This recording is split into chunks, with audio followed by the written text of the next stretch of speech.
Welcome to episode 32 of the Cards and Cartridges Podcast. I'm your host, Ryan, aka OG Retro. I'm here with my man, Chris, aka Koozie Retro Games. Chris, how are you doing, my friend? Dude, it's a typical Sunday being a Lions fan. I know we're I bad. thought you were going to say a typical Sunday being alive. No, and I know we're going to go 0-17, but they just find a way to rip your heart out every single game. Yeah, they're really bad. Lions force a fumble. Mm-hmm. We're down 16-9. We score a touchdown to be down 16-15. Mm-hmm. We go for 2 for the win. Mm-hmm. Get the 2-point conversion. Nice. Minnesota is down 1 with 30. You're feeling good at this point. 33 seconds left. You're no Up shot one. they could possibly I'm win. holy shit, the Lions are going to win a game. Yeah, we might win a game. And what happens? 33 seconds is, I guess, way too long. Minnesota drives down the field and kicks a 49-yard field goal as time expires to rip our hearts out of our chest. Lovely. Another one. I feel like a lot of games this season have ended with field goals in the last, after we lost on the NFL record 66-yard field goal by the guy for Baltimore, Justin Tucker. Right. That was nuts. But okay, then I was watching the Wait, was that last week's loss? That was 2 weeks ago. Oh, so that was against you guys as well? Yeah, the Justin Tucker broke an NFL record. Yeah, you guys are awful. Yeah, nice. And then I was watching Packers Bengals after, kind of switched that to the Lions. Yeah, and that was very close as well, right? There was 5 missed field goals in the last 6 minutes of game time. What is going on? First time that's happened in 30 years. What's going on? Yeah, very interesting. You got your boy Eminem performing in the Super Bowl this year. Yes, that's gonna be cool. At least someone from Detroit is getting on the map, and someone from Detroit will be at the Super Bowl. That's a good joke. You. But I mean, are you a Jets fan? No, Jets are stupid. I don't know. I can't even talk about this because I'm not that big of a football fan. If I was gonna have to choose a team, I'd probably choose the Patriots, only because I have family that roots for them. So it's that's where it came from, and now that's what I would consider myself. Yeah. But I can root for the Giants too. They're Danny Dimes. Yeah, dude, doesn't matter, dude. Wherever whoever's winning, whoever's doing the best, I'll root for them. So I'm drinking a whiskey mules to ease the pain of the Lions loss. My fantasy team, checking in on the In Golf We Trust fantasy team. We are 3-1 on the season, and we are losing. Nice. Who wasn't expecting that? 62-45. That's not good. Well, enough about fantasy. We got some good topics today. We'll start it off with an awesome bolo, and we'll talk about that in just a second. We're going to be talking about how if we use game guides when playing games and how gaming may compare to reading, just in a general scope. We're going to be talking about Metroid Dread. I'll be doing a quick review of that. Koozie wanted to bring up ethics while buying video games. When we're buying video games, what are the ethics there? And then how we are feeling about Celebrations, the Pokemon set, the TCG set that just came out so far. We'll also have a question a week to round things out. Koozie, do you want to, who should take us through the bolo? Should we want to go ahead? You can. All right. I feel like I always do. I feel like you do too. So we will talk about the bolo first. Bolo, if you do not know, guys, we bring a new one to you every week. This is be on the lookout for. This is kind of something you want to have a keen eye out there in the wild for. So today we're talking about Nintendo Power issue 173. Now, for those of you who do not know, Nintendo Power is or was RIP Nintendo's monthly subscription-based magazine. Maybe it wasn't monthly, but it was very often. Maybe it was monthly. I feel like it was monthly. And it was a subscription-based magazine where you could find reviews, posters, giveaways, cards, etc., and just walkthroughs and just anything Nintendo, anything about the games, Pokemon cards, that kind of stuff.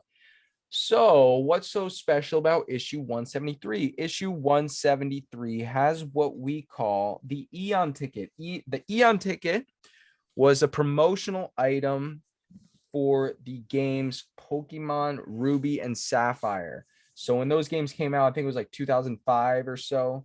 The Eon ticket was released at one point to allow access to like a secret island, and that would allow the user to get the Latios, the special flying dragon Pokemon that you couldn't get in their game otherwise. Like, you needed that ticket to get it. So it was pretty sought after at the time, and it's still super sought after today, and even more so because obviously they're rare. So if you find this magazine and you find the Eon ticket still attached and unused, it's worth a lot of money. Right now, those magazines are about $300 with the Eon ticket. Now, was it a code that you had to put into the game? How did the Eon ticket work? It's actually an e-reader card. So you have to swipe it like an e-reader card, like a credit card. Pretty crazy. Yeah. That's cool. Yeah, pretty weird tech. Do you own an e-reader? I was just gonna say, I don't have an e-reader, and I kind of want to get one just for photos and cool shit. Like, you know what I just added? I just added the Game Boy printer. Oh, nice. I want to get one. I've had the camera for a while, and I just got to add a printer with a little bit of paper still in it, but I think I still need the cable connecting the two. Yeah. Yeah, I have the camera. I have a couple of cameras, but that printer's sweet. I'll get one day. I'll get one day. But yeah, that's the Bolo. Let's segue. Do you have anything else to say about that? I feel like I did a good job explaining that. You did a great job. I own that issue, but mine is missing the Eon ticket, unfortunately. I have a graded Eon ticket copy. That's so awesome. I might have one of the first. I definitely have one of the first graded 173s from CGC. It's a 9.0, and I found out that was like harder to do than I thought it was, apparently. Like, and a lot of people, I posted like CGC groups, and they're like, how did this even happen?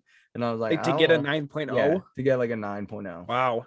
I was like, quick overrated, underrated. I think Nintendo powers are severely underrated. Yeah, I agree. They're slowly picking up steam, but I feel like I describe them as like 100 plus pages of gaming goodness. And then when you get really solid issues with like an Eon ticket or a promotional Pokemon card or a dope poster. Yeah, I found a new one today that I didn't even know. It's like one of the later issues. It has like this holographic Marvel card in it. And I was like, I've never seen this before, but it's really sick. It's like a lenticular, really shiny, I don't know, never seen it before, but like you said, it's just like cool shit you definitely wouldn't see elsewhere. And there's so many of them, and there's like just everything. So, and if you want to get some Nintendo powers, more often than not, weekly, we have them for sale in our weekly live plan sale. So come check us out and grab some Nintendo powers. Twitch.tv/OG every Thursday, or most Thursdays at 8 p.m. Eastern. Yep. All right, continuing into the first topic, let's talk about game guides. That is a good segue. Yeah, perfect segue. Nintendo Power. So mad if you didn't go into that. Nintendo Power actually made game guides back in the day. There were Nintendo Power game guides, so this is a perfect segue. Chris, did you use game guides / do you still use game guides when you're playing the games you don't play? So I never used game guides as a kid. It was more looking stuff up on the internet. I would count that though. Like I mean, yeah. So yes, because I was going to say that too. But if looking stuff up on the internet counts, then yes. I never had the actual book. And would you count? I don't think even like is using the manual counting as a game guide. No, but I think it's interesting to talk about, because now we don't have that really. Like, I don't know the last time I've looked at a manual for a video game. No. And I would use like, and even another thing, like I would play like it was sophomore year of college. Me and my buddy, my suite mate, got big into playing Street Fighter on the Super Nintendo, and just like going into like the option screen and learning the combos for each character. Yeah. So I guess that kind of goes into a game guide or a strategy guide too. I don't know if you're using it in the game. I don't think that's a guide. I think that the manual is closer to a guide. But anyways, when I was a kid, I definitely used guides, bro. I had the Pokemon guides for sure, like Pokemon Gold and Silver guide. I remember having it. It was beat to hell, but I just like love like knowing. I definitely used it to get through a lot of the caves and shit, and like knowing what Pokemon are good or where to get certain Pokemon. Like I use that shit a lot. And then I think I also I want to say I had like a guide for Luigi's Mansion or something. And I remember having guides for like World of Warcraft, which apparently are worth a lot of money now. And I don't know where they are. Really? Yeah, there's like some WoW guides that are worth good money because they were like hardcover, really nice ones, and I had them for some reason. So I definitely used guides as a kid, and then I still today, like I still feel like I use guides. Like I don't, if I go play retro games, if I have the guide, I'll take it out because now I have a lot of the guides. Of some of my favorite games. It was just something I picked up a lot of, like as I was collecting. It's not something I focus on that much anymore. Maybe it's because I have most of the ones I want, but like there was a while where I was picking up the guides associated with all my favorite games. So like I have all the guides for all the mainline Pokemon games now. Like That's awesome. I have like the Emerald one, the Crystal one, the Red one, Yellow one, Blue one, like everything. And those are worth good money. My guide collection for Pokemon is worth probably maybe $1,000. Like, yeah, that might be on the high end, but my stuff's in good condition too. So like, I don't know, like, and I don't have one, but here's another little cheeky bolo for you. Nintendo Power Pokemon trading card game with sealed Venusaur. If you have a sealed Venusaur promo in there, I think it's close to a $700 guide or something like that. So there's a trading card game guide, and like attached one of the pages was a Venusaur promo card. Sealed Venusaur. I never knew that. There you go. I just got a couple. I just had a really nice Nintendo Power pickup that I sniped from under OG Retro's nose, and he's still salty about that. We don't talk about that. But it's got a E3 Pikachu still attached on card. That's dope. And then it's got a Shadowless Charmander that's still attached on card. So those, and I love collecting the guides. Even like now, you guys know I don't play games, but just collecting the guides. And I was going to sell my Nintendo Power collection at one point. I was displaying them on the bottom shelf of one of my bookcases. So maybe you can fit, I don't know, 50 to 75 guides on the bottom shelf of a bookcase. And the shelf got full. And I was like, I'd rather put games here. And I was talking to my girlfriend, Becca, and I was like, I might sell these. Like, they just take up too much room. And she's like, no, don't. Becca is great. Shout out Becca. I know you're not listening, but if you are, shout out Becca. She's always like, you're not selling your collection. Like, unless something burns down and we need to pay for something tomorrow, you're not selling your collection. So shout out to her. She's always convinced me to keep stuff. And I love collecting Nintendo Powers. I'm like 30 away from the full set. And like, even like having like 240 in my collection and selling them weekly or kind of picking them up in pickups. Mm-hmm. I don't even understand or realize how much content is in these things. Each issue has 100 pages of content, and it's just amazing stuff in each issue. Well, that is a perfect segue to the second part of this question. How does gaming compare to reading? And like my thought process when thinking about this was like, what do you get out of reading a book, and then like what do you get out of playing a video game? And I would argue that a lot of those things that you get out of reading are very similar to what you get out of gaming.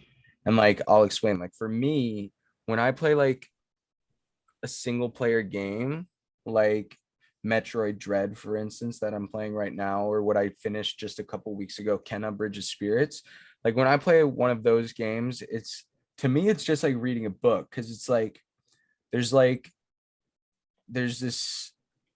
story, number one, like that's on the surface level, right?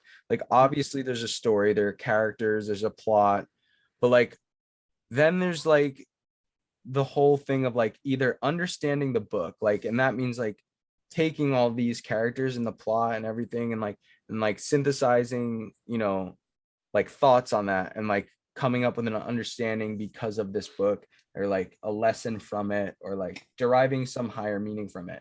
And like a video game is similar in the sense that like, to once you figure out how to like beat it, or like how to navigate a level or navigate the map or whatever, or like, and then like in Metroid's case, I'll use this as an example, is like these bosses are like wicked hard, like so hard.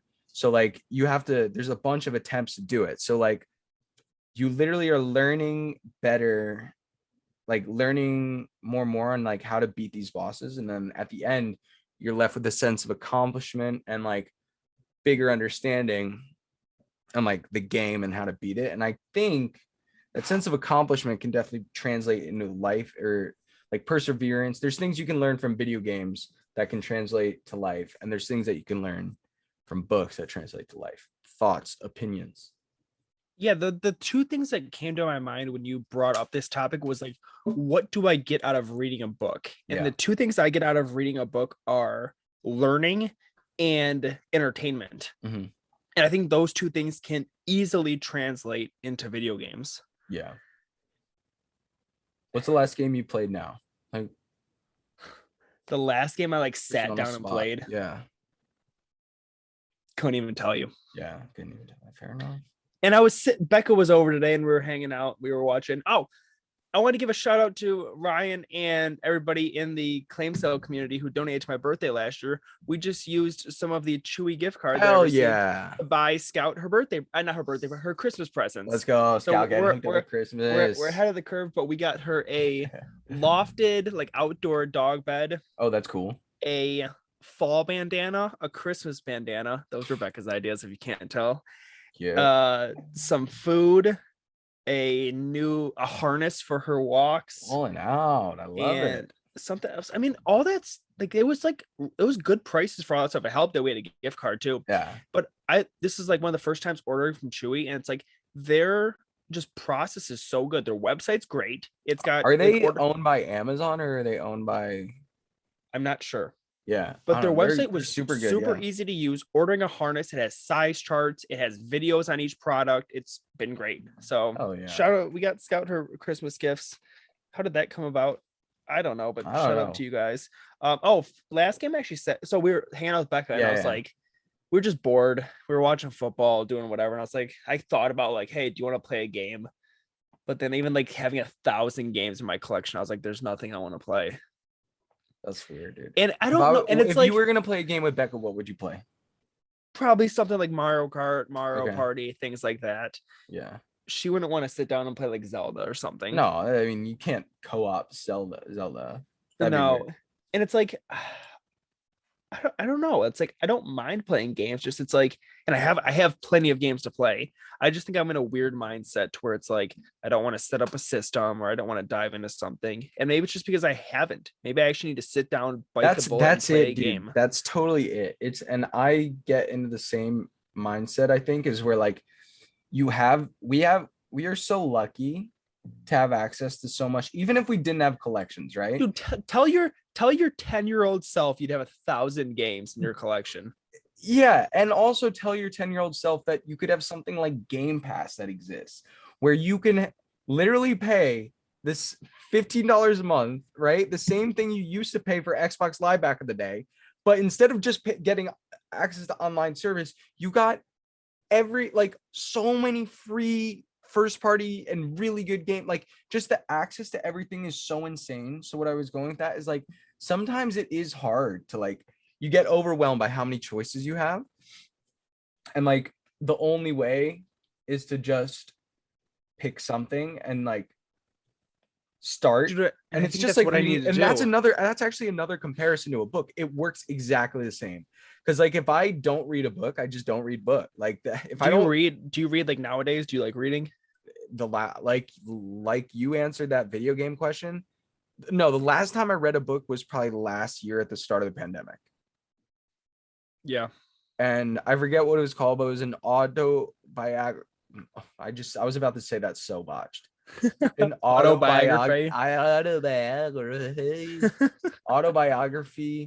by this gamer chick that's also an actress chick. She's the one that started the show The Guild on YouTube, and it was very funny. And then I forget her name, but good one on you. But the only reason I read that was because I like forced myself to get into a book basically, and then when I got into it I was like, this is easy. And then the same thing happened gaming. I was like super out of gaming for a while. Like in high school, I didn't play video games. Like I was just a lacrosse player. I was a fucking lacrosse bro. But then athlete. Yeah, dude. And then someone recommended I play The Witcher 3. And then I just like, I don't know. I had this amazing PC because I love building computers, but I didn't really play games at that point. I Mhm. was like, let me try playing The Witcher 3 because I have this PC and I could use it. And I was just like, I gave it a shot and I got hooked. And it literally reinvigorated a whole love for gaming. And I think that's what I need. Like I don't know what I'm missing out on. Yeah. Like it's one of those Yeah. things where if you like hop into it and you actually sit down and play, it's like I think I'm gonna be hooked. Yeah. And I mean like, and I think I need to, even if like I don't mind reading. It's just I don't put in the effort. And I waste so much time just scrolling on Twitter, scrolling on TikTok, Instagram, towards I could be doing more productive things like reading. Yeah. Or just it's just like getting away from like my phone screen. I know like That's playing it, video dude. games is playing video games is another screen, but it's more interactive than just being a slug just scrolling. And like, I mean, literally, like we said, like there's real benefits, I think, from both reading and gaming. Like there's stuff and I think the benefit of putting your phone down and not being like the thought of a phone is so crazy. Like the amount of stimulus your phone gives you, like the scrolling, just having something new to focus on, new to focus on, new to focus on, new to focus on over and over and over and over again is crazy. Dude, I'm on my phone like so much during the day. Me too. Whereas like if you have a book that's like a main thing to focus on, or just a video game like a boss you're like focused on, beating or whatever, like I don't know, it's good to just take a break from that. And I've got, all right, I'm gonna leave it up to like the viewers. Like I have over 1,000 games in my collection across every system. I have a lot of games. So someone DM me and tell me a game I need to sit down and play. Okay, oh my God. I think I need to like, I will buy you. Oh God, a capture card if you stream this. Dude, I don't even know if I could stream off my like college laptop. I would need to wait till I get a house and get something set up. But like I need to like, I mean, I could just set up my phone and stream off Instagram Live. I think you could stream like an older system pretty easily. But anyways, continue. I need somebody to tell me a game series like, Kuz, you need to sit down and play this. And it's like I like I said, I don't know what I'm missing out on.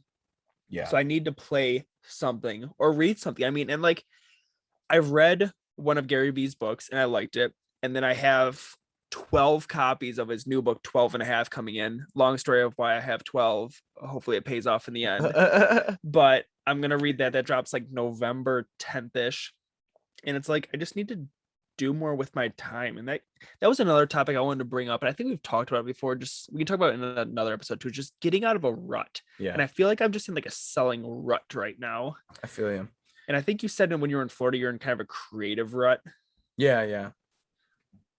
Let's do a rut episode soon. But I feel like if we talk about ruts now, we'll just get in more rut, and we have a good momentum right now. So I think one of your other topics was like a review of Metroid Dread. Yeah, how are you feeling about it? Quick review of Metroid Dread. Fantastic. I'm almost 3 hours in, and like I'm in the third area now, and it's very challenging. The gameplay is super tight. The controls are good. The graphics are nice. The sound is good. It feels like Metroid, like the Metroid you love on the Switch. It's the 2D Metroid mixed with like a 3D background kind of thing. Mm-hmm. And then the cutscenes are in 3D, which is cool. I like that style personally. And then like 2D is my favorite. I personally like 2D Metroids way more than Metroid Prime and the GameCube ones. And I guess Metroid Other M was on the Wii. Never played that. Have you played the previous Metroid games? So I've played and beat all the. I played and beat Super Metroid. That was my first one on the Super Nintendo. And I was talking to people the other day on my Instagram post, like, Metroid was a series that I completely missed as a kid. Like I didn't play any Metroid as a kid.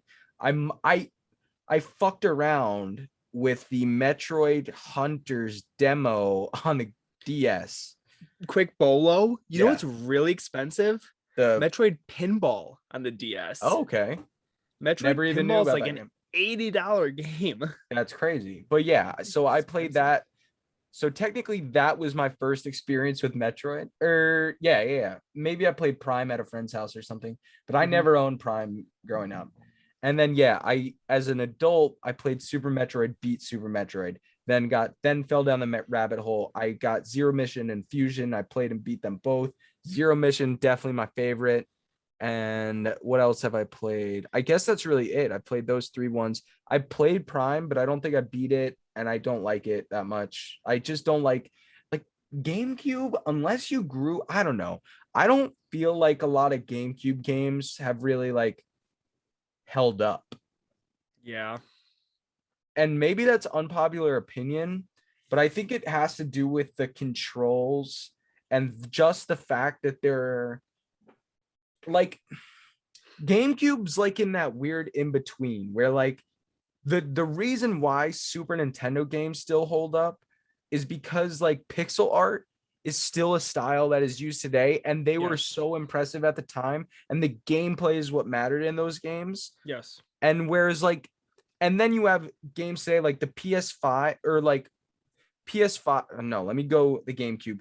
The GameCube is in this weird in between. The GameCube is like relied a lot on having cool graphics for the time and being like a cool system at the time, being this, flashy new system, 3D system, and it had really good titles. But then the 360 came out and did all that. But then the Xbox One came out and did all that. And then like all these the Switch came out and did all that. And like it's all these better. So I just don't know if like GameCube holds up as much. And like I say that as a huge Cube fan, but like the fact that I didn't play it as a kid, that's why I don't like Metroid. That was a long-winded answer to why I don't like Metroid Prime. Should I jump into Metroid? Is that a good series for me to jump into? I don't know, because like I think you should jump into Zelda personally. And I got a local buddy. His name is Dave. If by any chance he's listening, I mean he collects games, so he may be listening. He's a big fan of Zelda Link's Awakening DX on the Game Boy Color. That's a great game. That's one of his favorite, and he's always telling me, you gotta play this, you gotta play this, you gotta play this. It's a fantastic game. And I would honestly play if he's recommend, I would play it on the Switch because the remake came out on the Switch and it's exactly the same, but like remade graphics and quality of life improvements and stuff. And dude, that's a game that my Katrina even liked. Like Katrina, really? My fiance, who doesn't play video games, like got into Zelda at the point where she was like, she beat the first dungeon. I remember you talking about that. I think incredible stuff. The fact that even happened. So like, yeah, I think that's a great place I think to jump in. And it's easy enough, and like it's not like a hard game per se. There's like challenging puzzles and stuff. Yeah, but it's a cool game. It's an awesome story, and like I think that game is like reading a book. Like Zelda story is exactly like reading a book. Like you get immersed into it. Yeah. I want to bring up real quick, totally off topic, but let's do stories. Have you watched Squid Game on Netflix? No, I haven't. Have you? Dude, you gotta watch it. Everybody's saying this. Everybody's talking about it. I know. I sat down and I watched it for like, I just had like on in the background while I like worked in my day job, and it was a good show. Like edge of my seat. I thought it was depressing, dude. Don't a lot of people die and shit? Yeah. Oh, yeah. No spoilers, but like it's a good show, and like the ending just has you like, it's one of those endings where it just like perfectly like segues into a second season, and you're like, it's like got you like next episode, but it won't like go to a next episode because the season's over. That's funny. And apparently like there's like the guy who like made Squid Game, like he was rejected for like 10 years. I heard about that. I heard the story is pretty cool. Yeah. And now like some like South Korean government internet something is suing Netflix for X amount of millions of dollars because of like over internet usage from everybody watching this show. Oh my gosh.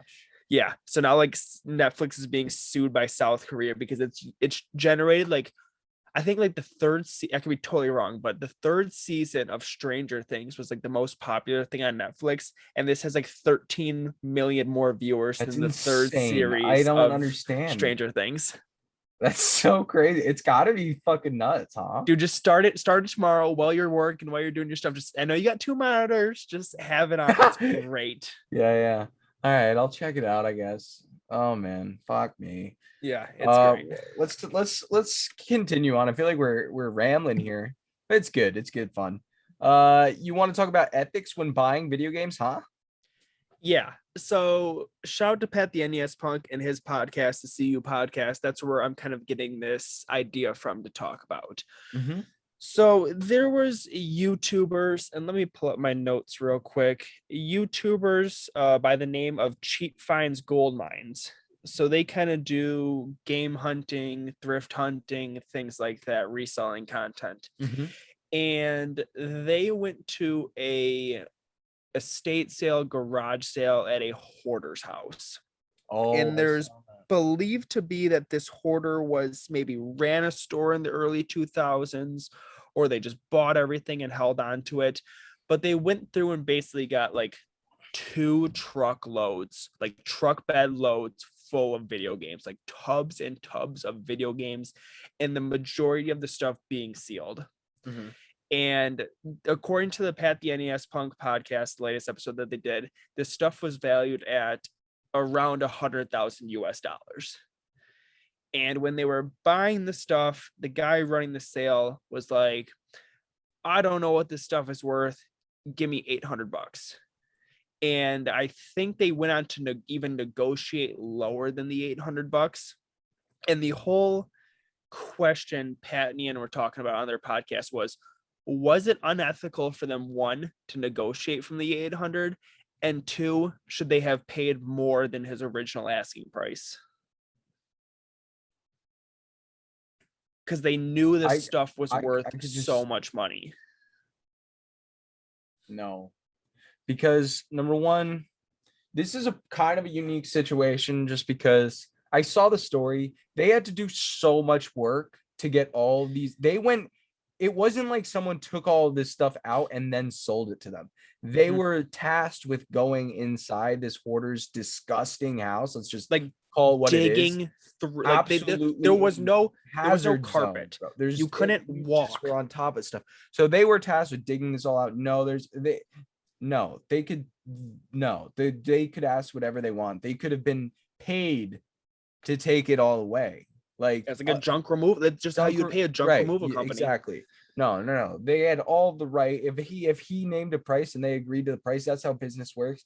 That's how ethics. I mean, there's something to be said for, maybe helping out your little local old lady at a garage sale who, is about to sell you a Pokemon sealed copy of fucking something for $5 and you want to flip her an extra 50 or something just for good faith. Maybe do that. But like, and that's what they kind of talked about at one point. They were like, if you walk up to a garage sale and Sally Sue's got a box of Super Nintendo and N64 stuff, and she's like, I don't know, $20 for it. And you give her 40. You're like, hey, the stuff's worth a little more than 20.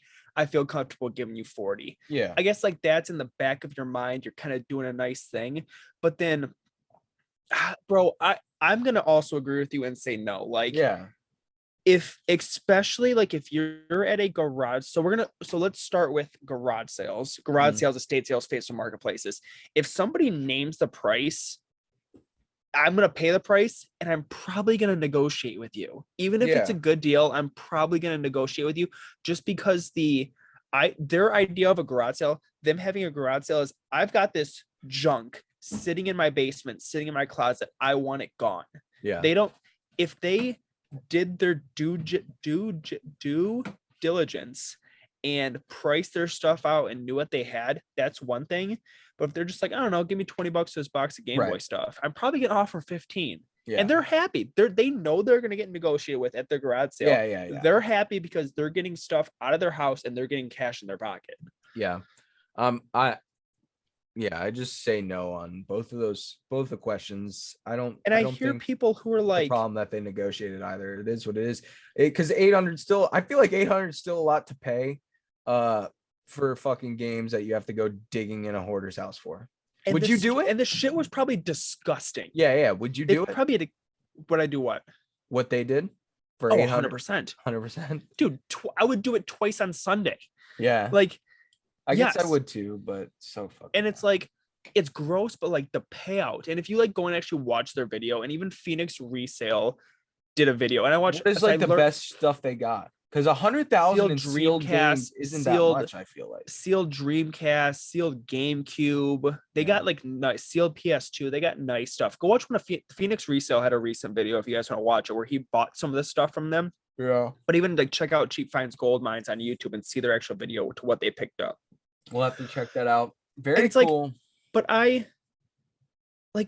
my biggest, I guess, I've had so many deals where it's like I go to a garage sale and somebody brings out a tub of video games and like $40, and I either pay it or I negotiate. I've never been like, hey, this stuff's worth more. This stuff's worth $500. Here's $400. And you guys can call me a dick for that. You can call me whatever you want, but it's just how it is. And people will be like, what's this stuff worth? And if somebody says, I don't know, what's this stuff worth? I'll be like, I don't really know. Me and my buddy collect this stuff, yada, yada, yada. And to them, like I said, they're happy getting stuff out of their house and getting cash for it. Yeah. My biggest thing is like, walked up to a garage sale. You guys have heard the story. Guy with the wicker baskets and couches. Got any video games? Oh, I just found a game cleaning out my house. Brings out a sealed Ocarina of Time on N64. I go, how much? He goes, I don't know. What will you offer me? I go, how about $10? He goes, deal. And I said, do you have change for a 20? That's probably the most dick thing I could have done, but he was more than happy to get $10 for this thing that was sitting in his basement. So absurd. And it's like, and then, so another thing, I guess getting a good deal at a game store is a total different, like, why would you feel bad getting it? Why would you feel bad getting a good deal at a garage sale versus getting a good deal at a game store? If you find a game store slipping, you're hype. But then people who like find a good deal at a garage sale, I've had so many people, because I post all my pickups on Instagram. People are like, there's no way you got it for that price. Show me the receipts. You're a dick for paying that. And I think it comes down to jealousy. Yeah. And I think but then you feel this sense of confidence, like getting a good deal from a game store because you caught a game store slipping. And I guess maybe you can make the argument where it's like, that's their job. They know what they have. You should help out Sally Sue at her garage sale. Fuck it, dude. If they're happy, I'm happy. I agree. All right. Next question.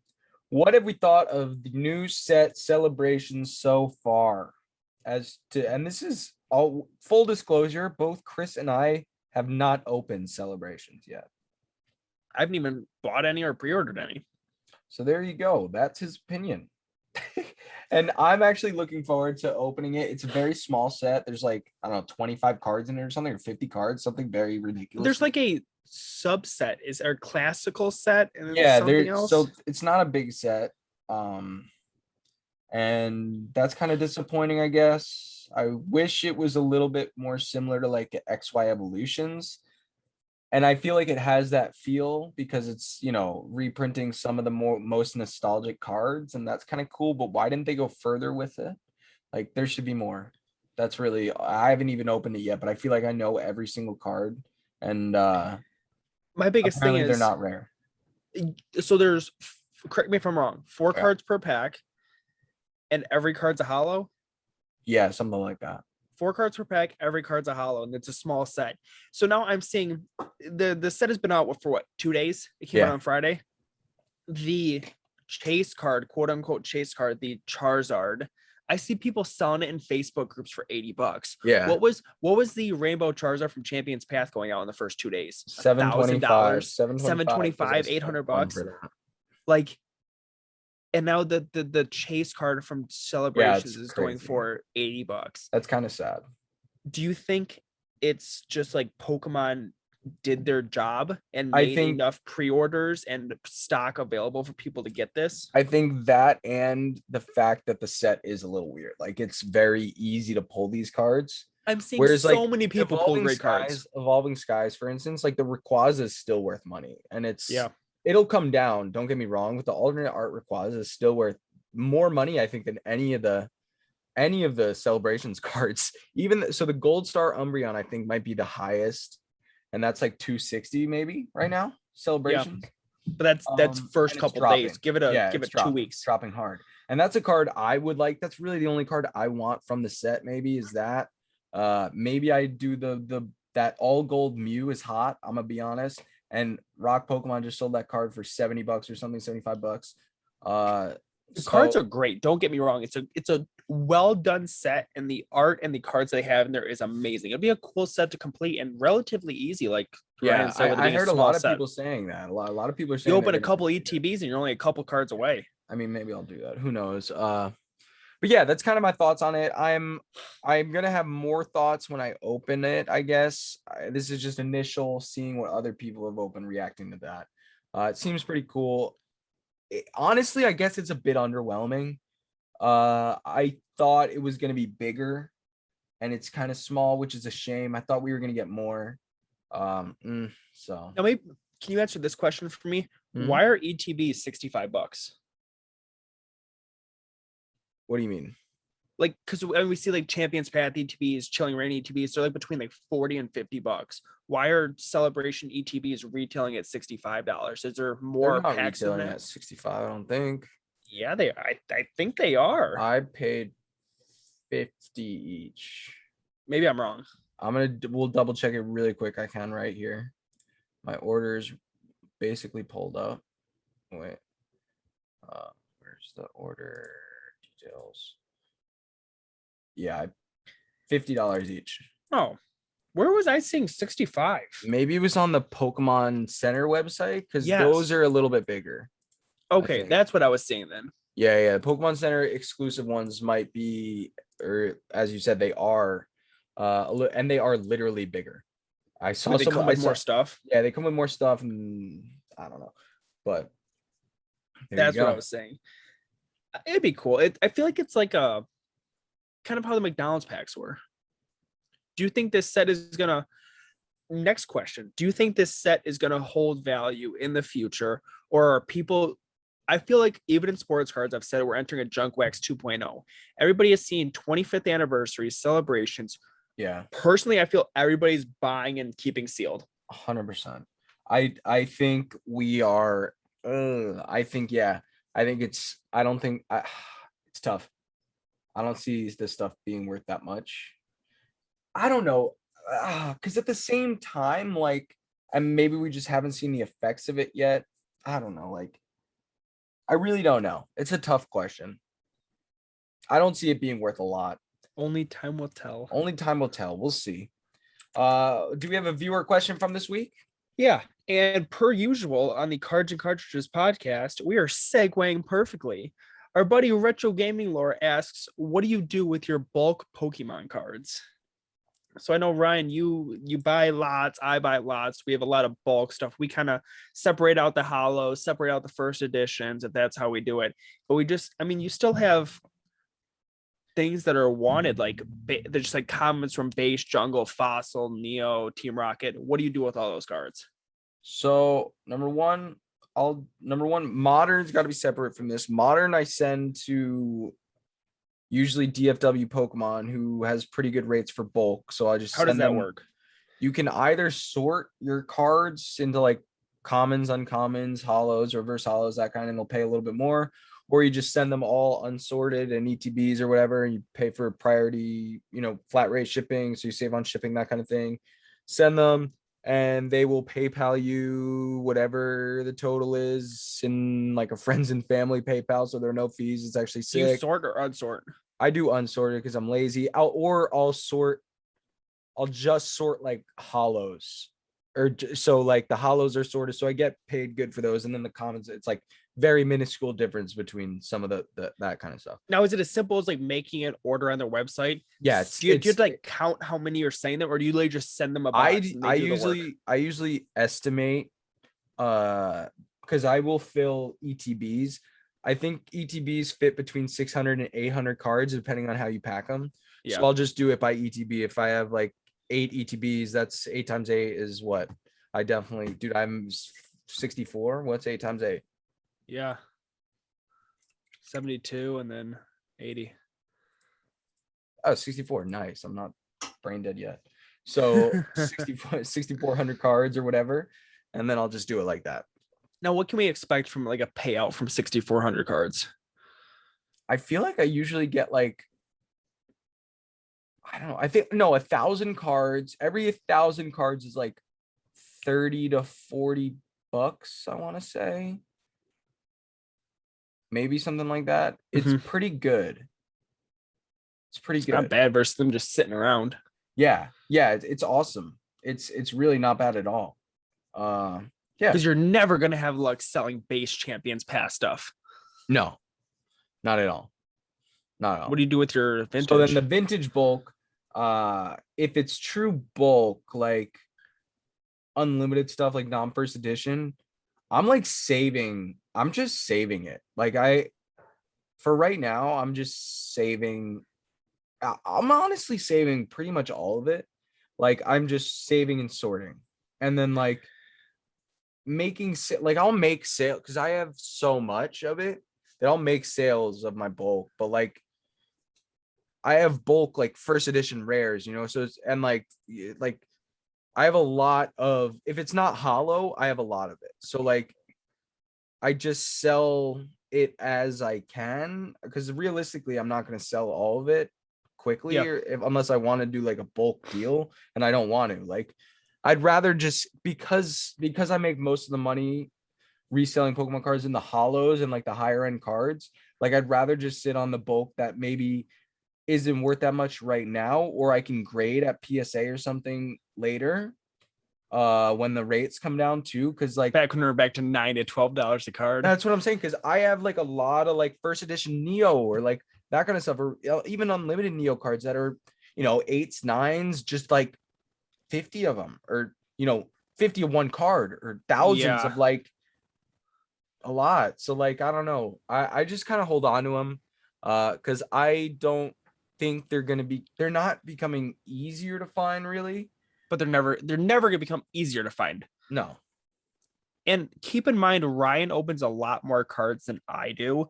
But so what I've done is like I have a medium flat rate box to my left where I've thrown all my modern cards. Yeah. And it's just in that box. And like I'll like when people like, I just sold some packs to a guy who was like going for it, like he was buying packs for his daughter. I went through that and pulled out some nicer cards and threw them in there for his daughter. Or like, I say my nephew, but Becca's cousin, he's big into Pokemon, so I'll bring him cards every once in a while. But I haven't done anything selling bulk with that stuff.